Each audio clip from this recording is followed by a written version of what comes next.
My name is Evan, and if you had told me a year ago that my life would twist itself into the shape it has now, I would have laughed and kept walking. I used to think identity was a solid thing, something you cemented in early adulthood and carried unchanged until old age. But what happened to me proved that identity can be stretched, reshaped, polished, cracked, rebuilt, and sometimes transformed so slowly and gently that you don't even realize how far you've drifted until you're looking in the mirror at someone you don't quite recognize. This is the story of how my girlfriend, Mia, took one simple idea, her so-called dream girl plan, and turned me into someone I never expected to become.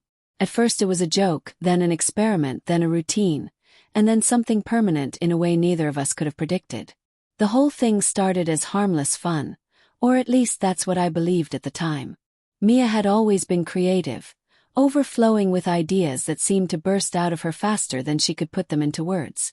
She was the kind of person who could take a cardboard box and turn it into a centerpiece that looked like it belonged in a museum. She loved fashion, art, color theory, and anything that involved transformation.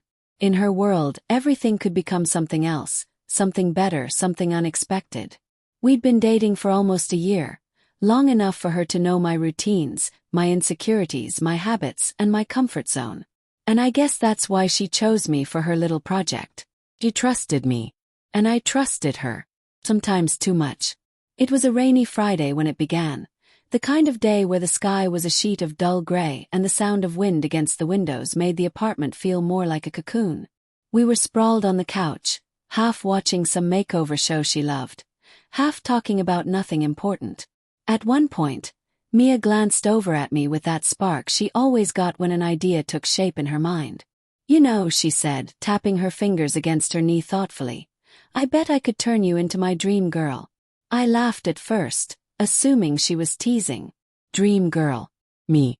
I barely knew how to match socks half the time, let alone emulate whatever glamorous vision she had in mind. But her expression didn't shift. Her eyes were bright, focused, playful, but serious in a way that made me sit up a little straighter. "I'm not joking," she said. "You have better bone structure than half the models I've seen. And your hair grows in that annoyingly perfect shape. Plus you're patient and curious. You'd be perfect for this." "Perfect? For what?" I asked, skeptical. "For a transformation. Real one. Slow one. An experiment. Just to see what's possible. No pressure, no expectations. Just exploring." I should have said no right then. Not because I thought it would be dangerous or humiliating, but because I didn't understand the depth of her vision, or how deeply it would pull me in. But the warmth in her voice made it feel safe, and the way she smiled made me want to be part of whatever made her eyes sparkle like that. So I shrugged and said the words that would change everything. "Sure, why not?" The next day she came home with 3 bags of supplies. Makeup, skincare, hair tools, things I didn't recognize, bottles with labels I couldn't pronounce. Everything smelled like lavender and citrus as she unpacked it across the living room floor, arranging it like a scientist preparing for an experiment. "Don't worry," she said. "We're starting slow." And we did. The first week was nothing more than skincare routines, little things. Gentle cleansers, moisturizers, serums that felt cool on my skin. She walked me through each step as if she were teaching a class, explaining what everything did, how it worked, what differences I'd eventually notice. It felt relaxing, almost therapeutic. And she seemed genuinely thrilled each time she examined my face like an artist checking the progress of their canvas. The second week she added light grooming. Eyebrows shaped. Not heavily, just neatly. Nails trimmed and buffed until they had a soft sheen. She styled my hair into slightly softer shapes, adjusting the way I parted it. None of it felt dramatic. None of it felt like transformation. It felt more like self-care. The kind I had never taken the time to do myself. But the third week she brought out makeup. Not heavy makeup. Not stage makeup. Something subtle, natural. She called it a whisper of definition. A bit of concealer under the eyes. A tiny sweep of brow gel. The slightest bit of tinted balm that made my lips look healthy but not feminine. Light things. Soft things. "Look," Mia said as she turned me toward the mirror. "See. Still you. Just polished." And to my surprise she was right. I didn't look like a girl. I didn't look like a different person. I simply looked like a version of myself who slept better, drank more water, and existed under better lighting. I didn't love it, but I didn't hate it either. Over the following month, the changes came slowly, gradually, in ways that never felt abrupt or forced. A new moisturizer here. A slightly different hairstyle there. Casual conversation about posture. Suggestion about clothing cuts. A few playful experiments that made me laugh at first. She'd hand me one of her oversized sweaters and say, "Just try this, humor me." Or she'd ask if I could model a jacket she was thinking of altering. Each time I told myself it was temporary. It was fun. Just something she enjoyed. Something we could laugh about later. But one night everything shifted. It was after dinner, the apartment warm and quiet, the faint hum of the dishwasher in the background. Mia was sketching designs for a project and I was reading. At some point, she looked up from her sketchbook with an expression I hadn't seen before. Excited, nervous, and focused all at once. "I think you're ready," she said. "Ready for what?" I asked, even though part of me already knew. "For the real test. My dream girl plan. The first full transformation." I swallowed. My heart beat a little faster. I wasn't scared exactly, but the words full transformation had a weight that made me shift in my seat. "It's just one evening," she added quickly. "Few hours. No cameras, no pictures, no pressure. Just you and me. If you hate it, we never do it again. Promise." Her voice softened in that way that dissolved any resistance I had left. "Okay," I said. "Let's do it." She grabbed my hands, eyes shining. "You're going to look incredible. I can already see it." And that night, she began building the version of me she had imagined all along. Softly, carefully, with a blend of artistic precision and emotional intuition that made the process feel less like dress-up and more like stepping into a story I couldn't quite understand yet. I didn't know then how far it would go, how deeply it would change me, or how permanent some changes would become.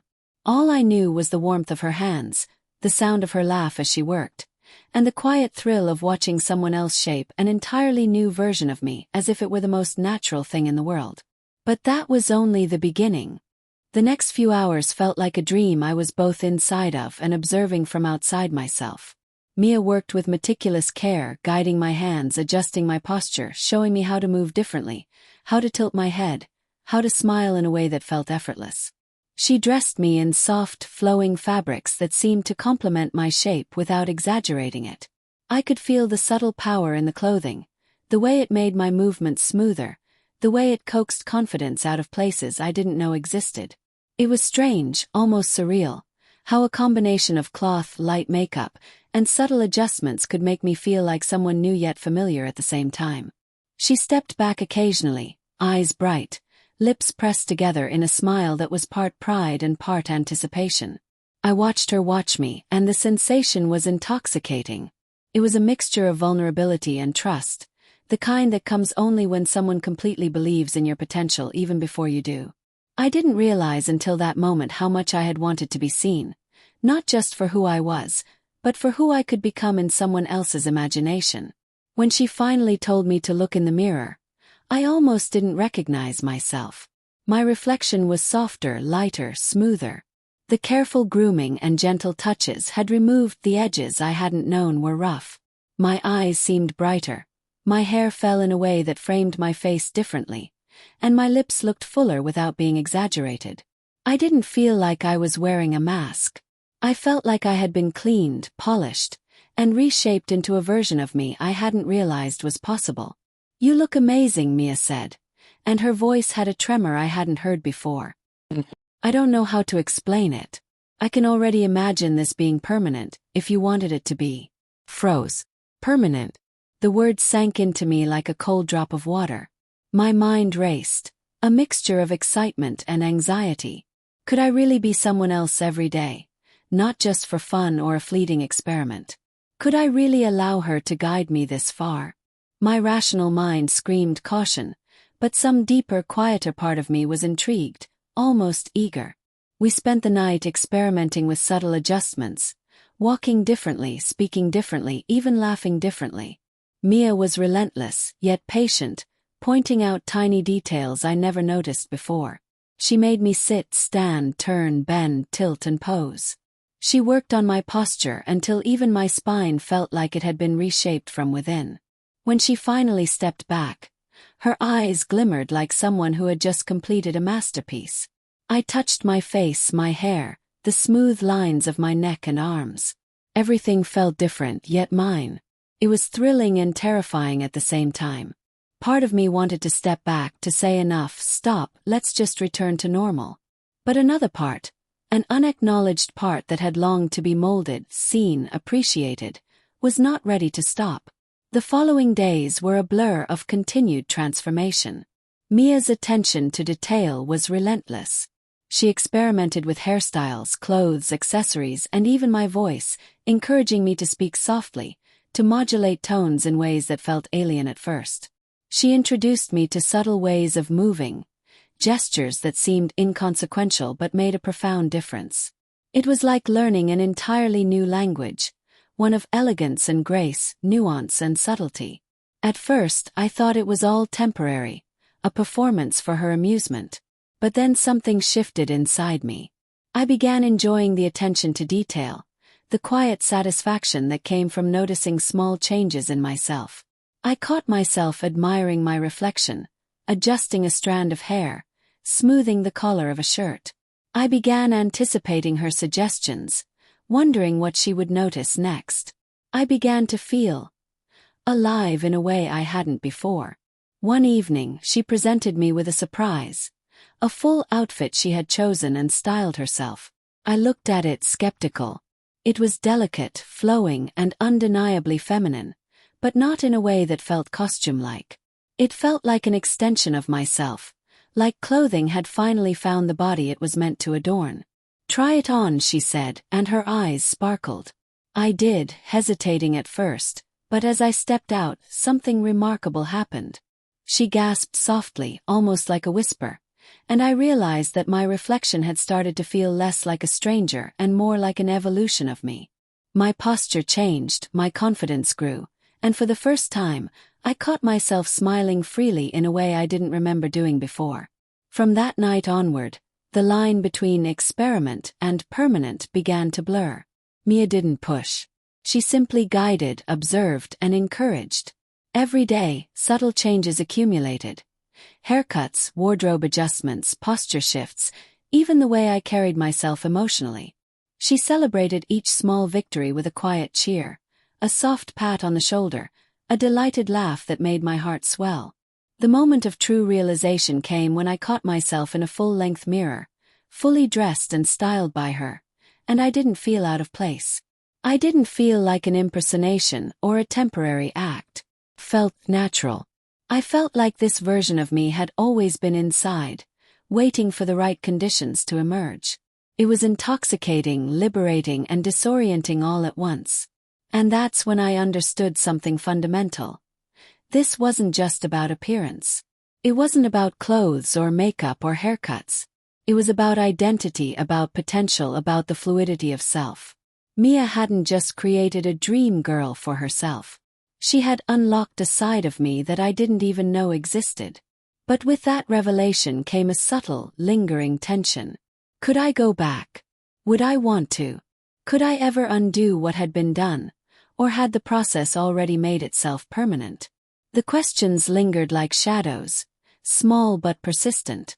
I didn't voice them, didn't need to. Mia seemed to sense them anyway, touching my hand gently and whispering, "You don't have to decide right now. Just explore." And so I did. Every day became a new opportunity to experiment, to explore the boundaries of who I was, to reconcile the past and present selves. I began to develop a deep appreciation for the little things, the way a scarf could alter a silhouette, how the tilt of a head could convey confidence, how subtle gestures could shift perception. I was learning to inhabit myself in ways that went beyond the mirror, beyond clothing, beyond the surface. The transformation, I realized, wasn't only physical. It was emotional, psychological, spiritual even. I was learning to accept care, to trust someone's vision for me, to enjoy being seen in a way that I had never allowed before. And somewhere deep inside, I began to understand that this process, Mia's plan, wasn't just an idea she had. It was a gift, a catalyst for growth I hadn't known I needed. But even as the thrill and freedom grew, a quiet sense of suspense settled in my chest. What would happen if I wanted to step fully into this life? What would it mean for my relationships, my family, my sense of self? The answers weren't clear, and part of me feared the unknown. Yet paradoxically, the fear only made the experience richer, more vivid, more intense. That was the night I finally allowed myself to admit it. I was no longer just participating in Mia's dream girl plan. I was becoming her dream girl. Not as a joke, not as a temporary experiment, but as a real, living, breathing version of myself. And the thought both thrilled and terrified me. By the time we entered the third month of Mia's dream girl plan, the changes had begun to feel irreversible.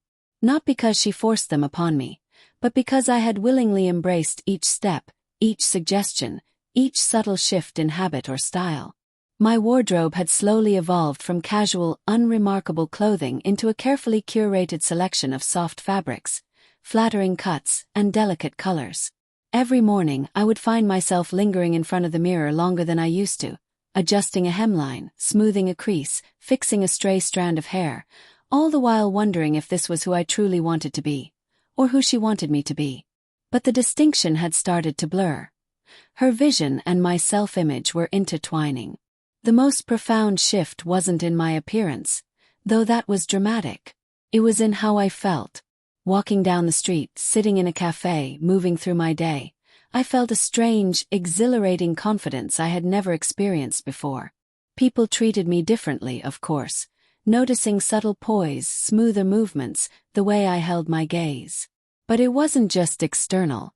I felt lighter, more present, more attuned to myself and the small energies around me. The metamorphosis had seeped into my core. One afternoon, Mia suggested we go out together to a boutique she loved. She wanted me to experience public spaces fully dressed in the way she had been styling me. First, I hesitated. The idea of walking into a public store, fully aware that I looked different from my usual self, made my chest tighten. But her hand, warm and firm around mine, gave me courage. She whispered, "Don't overthink it. Just be you." And in that moment, I realized that you had changed in ways that were irreversible. Inside the boutique, the soft music and delicate lighting made everything feel almost cinematic. Mia guided me through racks of clothing, pointing out pieces that would suit my new shape, teaching me how fabrics interacted with movement, how colors affected perception. She was patient, kind, endlessly enthusiastic, yet there was an intensity in her gaze, a pride that left me feeling both supported and seen in ways I hadn't known were possible. When she finally stepped back and gestured for me to turn slowly in front of the mirror, I almost didn't recognize the person staring back at me. It wasn't just the clothes. It was the posture, the confidence, the quiet grace in my stance. I had become a person I could admire, not as a mask or costume, but as a real version of myself that had been waiting to emerge. And yet, amid the pride, there was an undercurrent of fear. This wasn't just a weekend experiment anymore. My reflection whispered permanence, and with that whisper came the weight of responsibility. Could I ever go back? Did I even want to? That evening, as we returned to the apartment, I caught a glimpse of my reflection in the hallway mirror. I froze, and Mia noticed immediately. "You're thinking," she said softly. "About what?" I asked, my voice a little unsteady. "About whether this is forever." I nodded, unsure if I wanted to speak the words aloud. Mia stepped closer, her hands resting on my shoulders, and said something I would never forget. "It already is. At least, in ways that matter. You've changed in ways that can't be undone, but that doesn't mean it's bad. Means you're growing." Her words hit me with a mixture of relief and terror. She wasn't forcing me, yet she wasn't hiding the truth either. The transformation wasn't just external.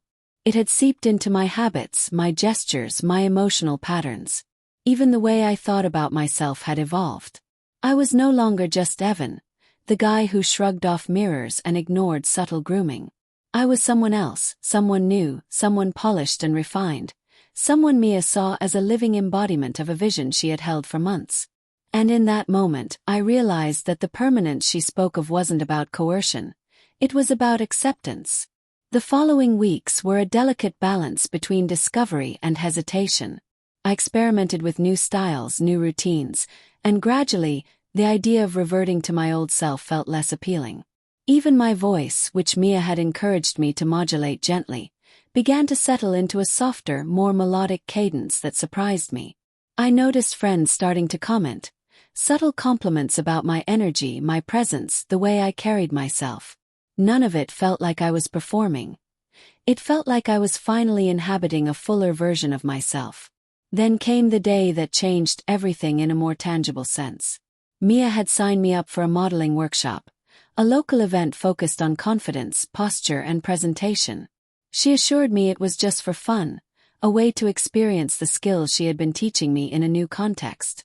But as I walked into the studio, dressed in one of her carefully chosen outfits, I realized I was stepping into a world where the transformation would be tested beyond our apartment walls.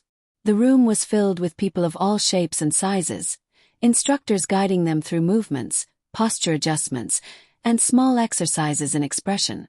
When it was my turn, I felt a flutter of panic. My heart raced, and for a moment I wanted to turn and flee.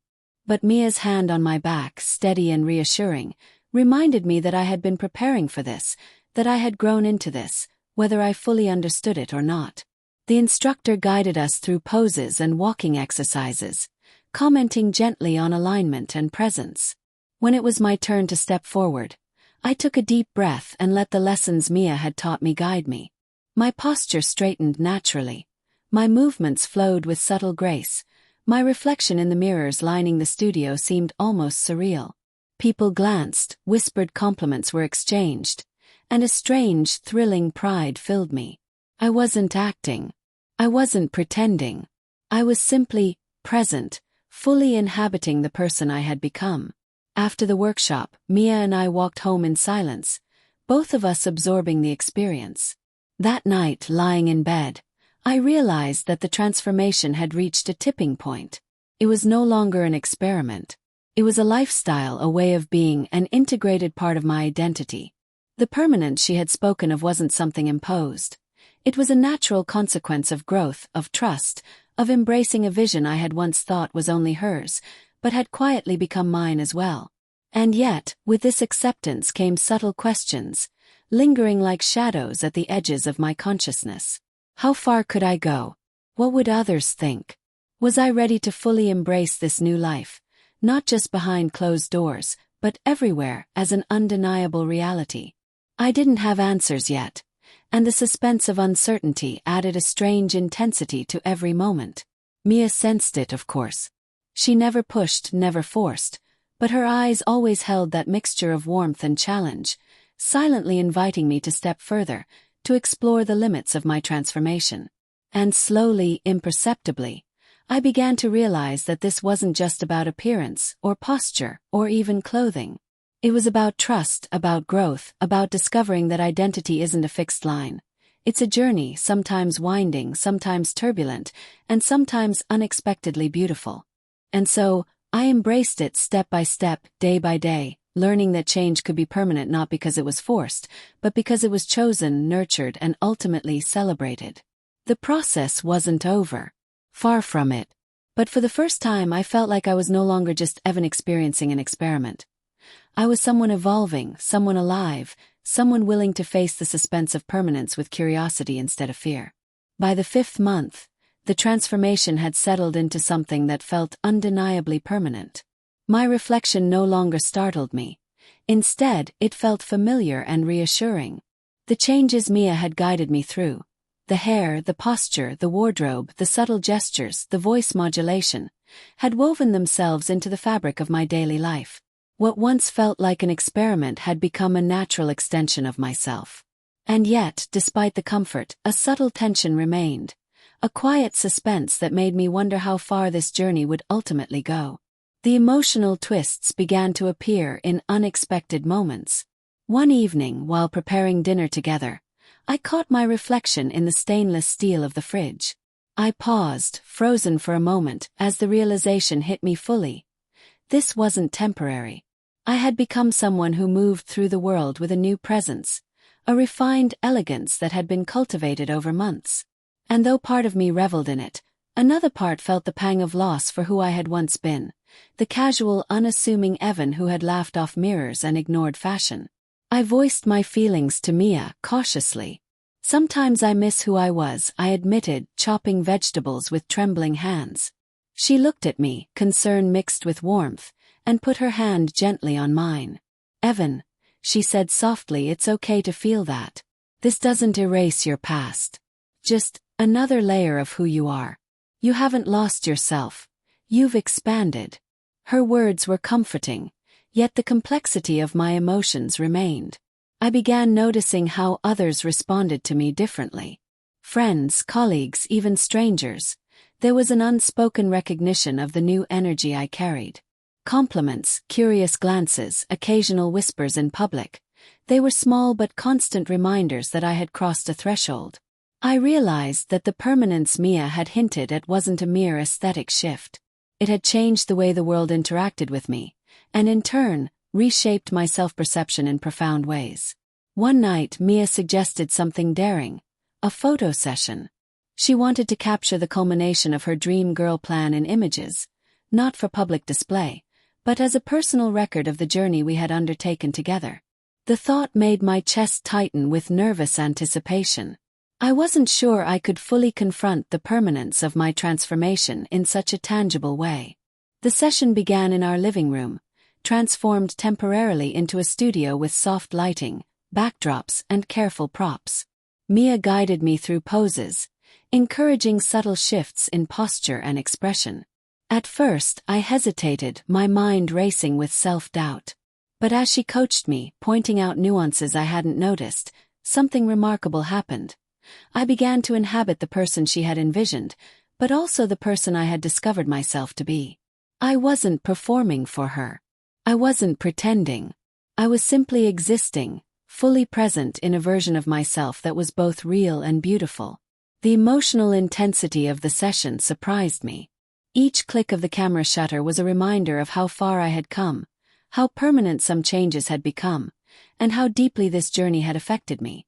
Tears prickled my eyes at one point, and Mia noticed immediately, pausing to brush a strand of hair from my face. "Are you okay?" she asked. I nodded, though my voice caught slightly. I'm just realizing," I said, "how permanent this feels." "How real?"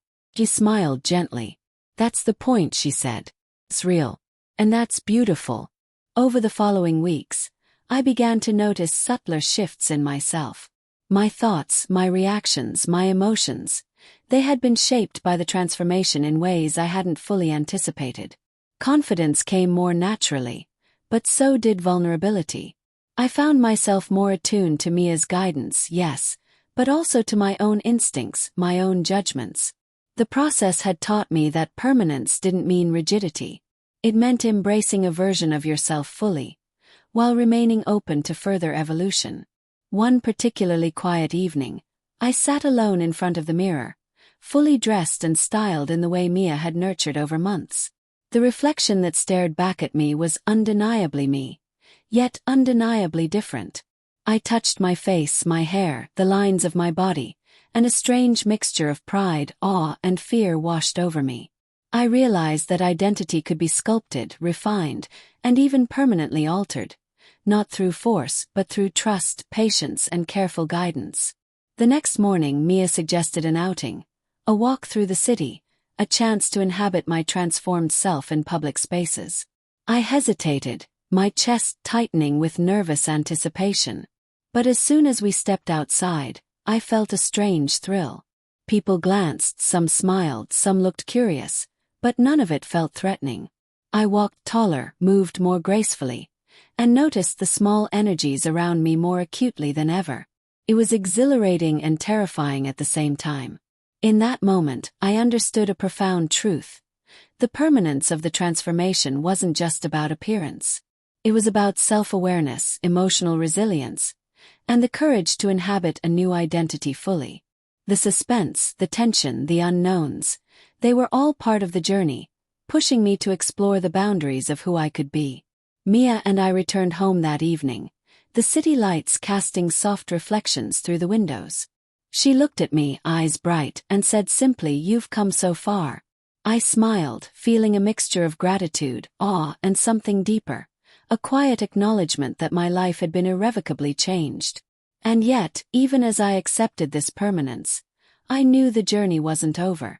Each day presented new challenges, new discoveries, and subtle tests of my identity. The emotional twists continued, sometimes gently, sometimes sharply, but always with a sense of purpose. Through it all, Mia remained a steady guide, never forcing, always supporting, and quietly celebrating each step of my evolution. I had crossed a threshold, entered a space where identity was fluid, trust was paramount, and growth was permanent. And in that space, I began to understand that the Dream Girl plan, once a playful experiment, had become a profound journey of self-discovery, shaping not just who I looked like, but who I was at my core. The months turned into a rhythm, each day a continuation of the transformation that had become my new normal. The permanence I had once feared now felt like a foundation, steady and reassuring, yet alive with subtle shifts and discoveries. I had learned to navigate the world differently, not because I had to, but because I wanted to, because inhabiting this version of myself brought a clarity and confidence I had never known before. Mornings were no longer a rushed routine but a deliberate ceremony. I would touch my face gently, smooth my hair, select clothing with care, and move through the rituals Mia had taught me. It wasn't vanity. It was respect for myself, for the process, for the trust that had shaped me. And with each act I felt more whole, more centered, more connected to the person I had become. Yet, even in this newfound confidence, there were moments of reflection that brought a quiet tension. How would others respond if they truly saw me for who I had become? Would friends and family accept this permanence? Or would they recoil at the unfamiliar?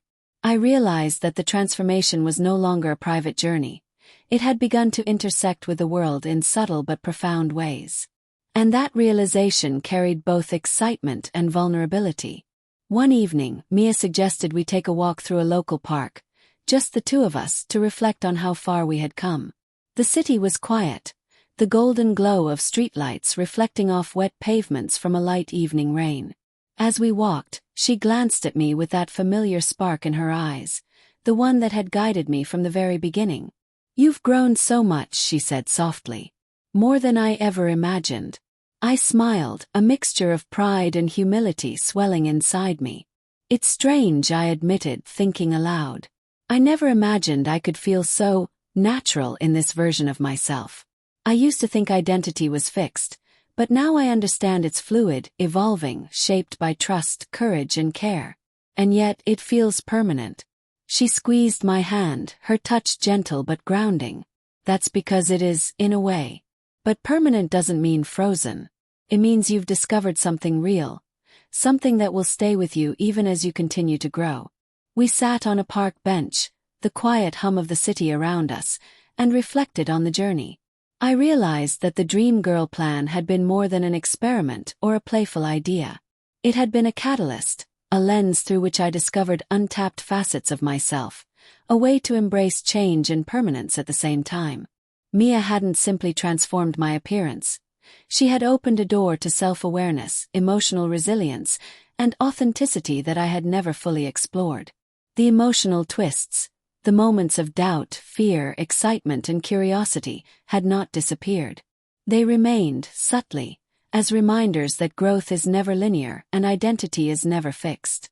And yet they no longer felt threatening. They were part of the tapestry of who I had become, threads of suspense and discovery woven into the fabric of my daily life. As we walked home that night, hand in hand, I felt an overwhelming sense of gratitude. Gratitude for Mia, for her vision, patience, and unwavering belief in me. Gratitude for myself, for the courage to step into an unknown space and embrace transformation fully. And gratitude for the journey itself, with all its twists, tensions, and surprises, which had taught me that permanence is not a cage but a foundation, a stable point from which growth can continue indefinitely. Back in our apartment, I caught my reflection in the full-length mirror. The person looking back at me was undeniably me, yet refined, elegant, and resilient in ways I had never imagined. I smiled, feeling a quiet satisfaction, a calm acceptance of this permanence, and a readiness to explore what came next. The transformation had become part of my identity, not as an end, but as a beginning, an invitation to continue evolving, discovering, and inhabiting the fullness of myself. Mia approached me, brushing a strand of hair from my face, her eyes glimmering with pride. "You've embraced it all," she said softly. "Every part of it. And I think you're incredible."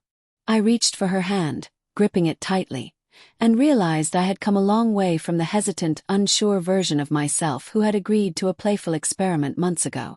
I had crossed thresholds, faced fears, and discovered a permanent, meaningful evolution of my identity.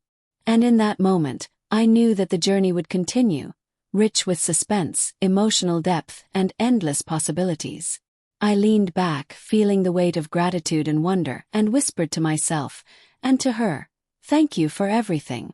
And with that I felt at peace. The transformation was no longer a plan, no longer an experiment. It was me. Thanks for watching. Please subscribe to our channel.